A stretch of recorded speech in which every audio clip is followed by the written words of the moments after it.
জুমার নামাজ পড়লে তো হয়ে যাবে। মানে অন্তত আমি দেখাইলাম যে আমি নামাজ পড়ি না, এমন যাতে কেউ বলতে না পারে। অন্তত একটা পরিচিতি থাকে যে আমি নামাজ পড়ি, এইরকম একটা চিন্তা ভাবনা নিয়ে আমরা ইন্নামা ইয়ামুরু মাসাজিদাল্লাহ,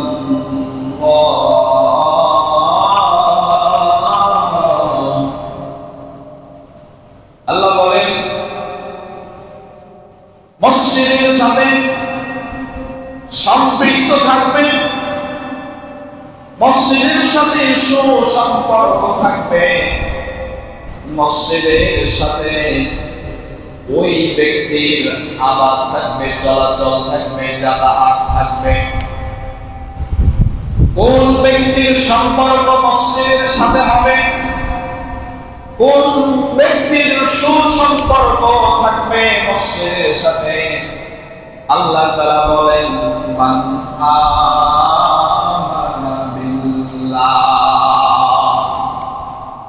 যে ব্যক্তি আল্লাহর প্রতি ঈমান রাখে, যে ব্যক্তি আল্লাহকে বিশ্বাস করে, আল্লাহকে রব হিসেবে মেনে নিয়েছে, ওই ব্যক্তির সম্পর্ক থাকবে মসজিদের সাথে।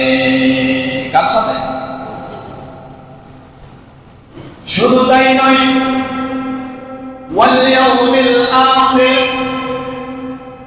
যে ব্যক্তি আখিরাতের প্রতি ঈমান রাখে, অর্থাৎ এই পৃথিবীর সব কিছুই শেষ না, এই পৃথিবীর সব কিছু একদিন শেষ হয়ে যাবে।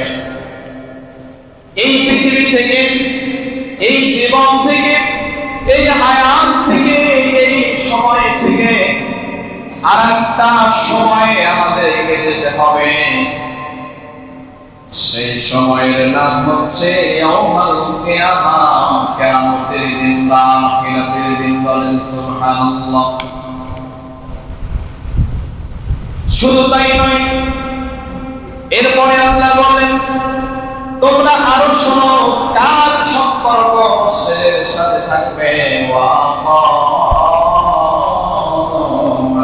সালাহ, যে ব্যক্তি সালাত কায়েম করে, সালাত আদায় করে, সালাত পড়ে, এরও সম্পর্ক থাকবে মসজিদের সাথে। কার সাথে?